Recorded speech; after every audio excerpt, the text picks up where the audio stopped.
Hi, hello, welcome to Jalil Begum Academy channel. In this video, I am going to show you how to design or model a full wave rectifier or bridge rectifier using diodes. Okay, for this one, I have a simple document. I have made a simple document in which this is the design circuit of a full wave rectifier, in which we have a voltage source and four diodes which are connected diagonally as shown in this block circuit diagram, and these are the smoothing capacitors and the load. Okay, and the output behavior should be without capacitor should be it should be rectified output, and with capacitor we should have line which is shown in the black color here. Okay, this is the capacitor charging and discharging area. We'll start. We'll first take a blank Simulink model and I will save as okay, Fullwave Rectifier. Okay, we need a voltage source.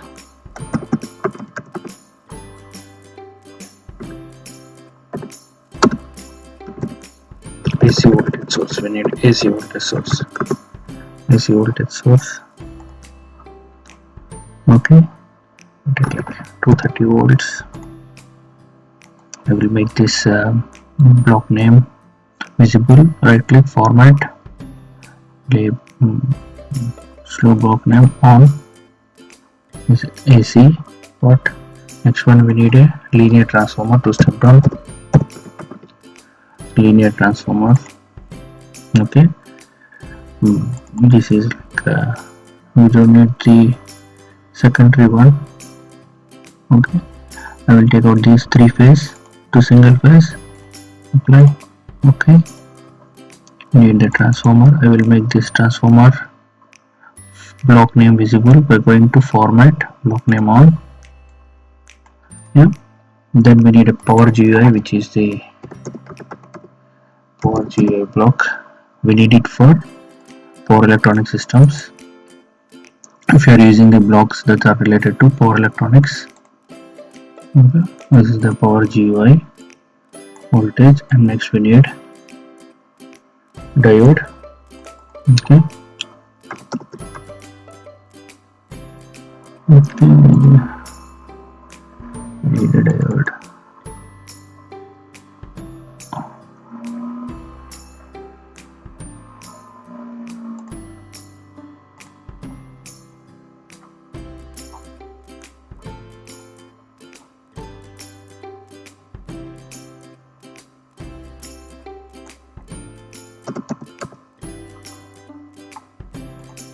Change this to connect.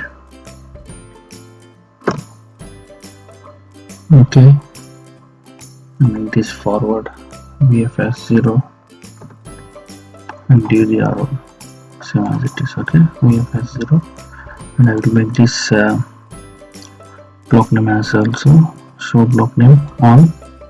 Okay, we need 4 of these. I will just control drag and release, control drag and release, control drag and release. Okay, we have got 4 of these blocks, and then we need a voltage measurement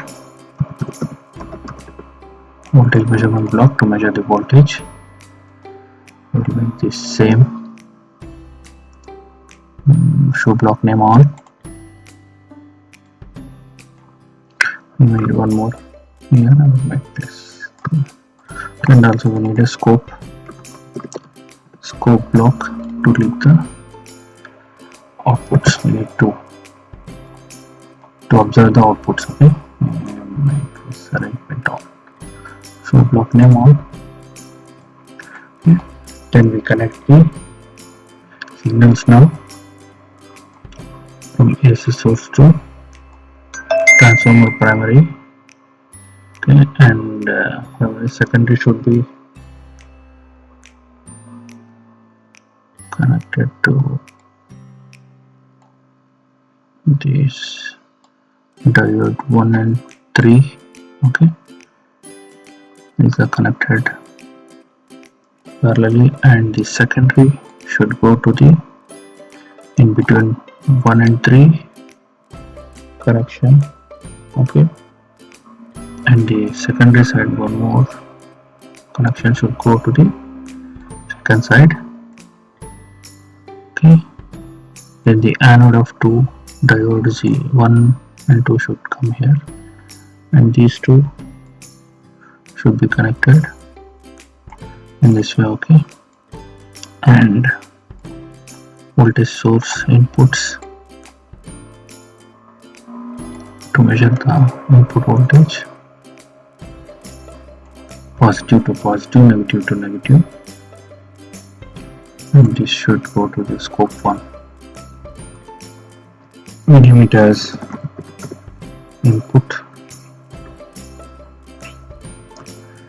millimeters AC voltage underscore input. Okay, these are all connected. We need to measure the outputs as well. One should be connected, which is the rectified output. Okay, one should be connected to between diode 3 and 2, and other should be connected between 1 and 2. Okay, 0 and 1 in this case. Okay, the scope measurement we should be going to here.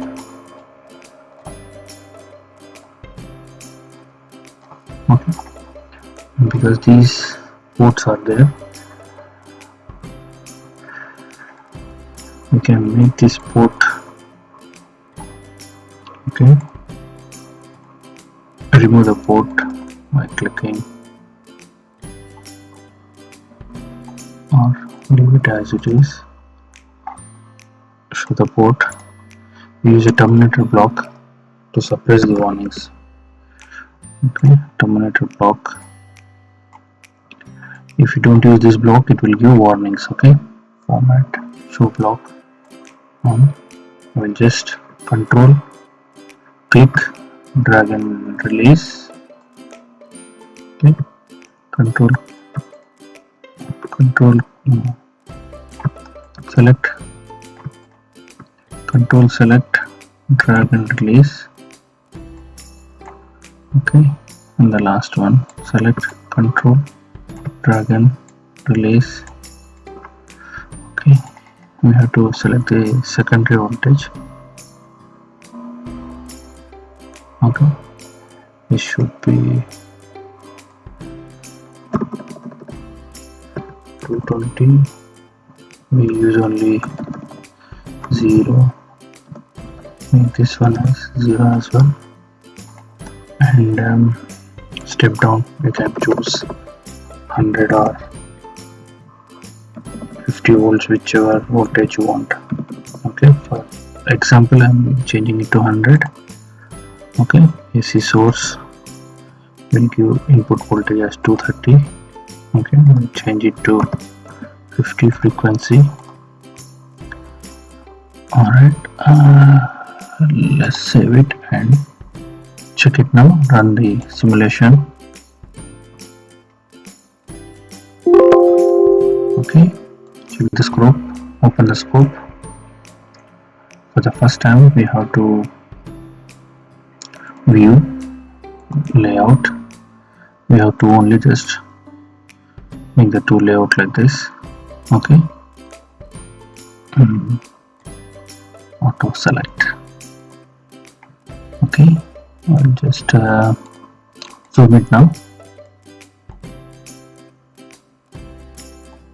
Okay, this is our input voltage and this is the rectified, okay, full wave rectified output here. And next we can add the capacitors. We can add the load resistor and the capacitor here to remove the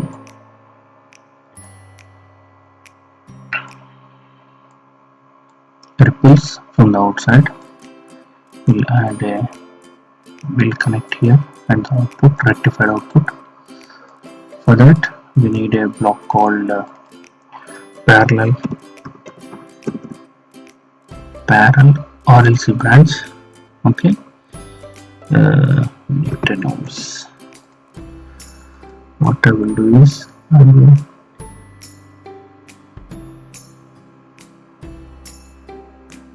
rotate this. Okay, clockwise. I will select only a resistor 10 ohms. Okay, we will connect here.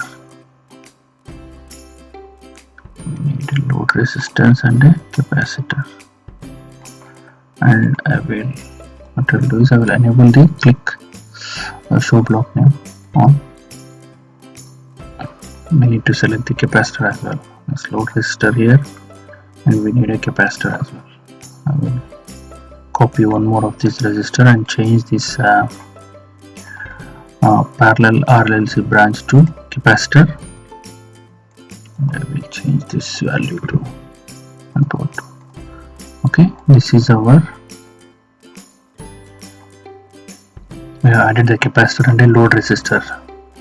Okay, and check the output should be clean now. Okay,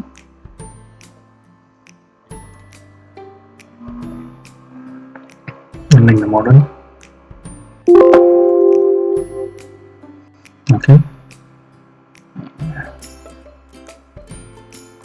Okay, this shows the capacitor charging and discharging. Okay, we got the secondary voltage was DC 100.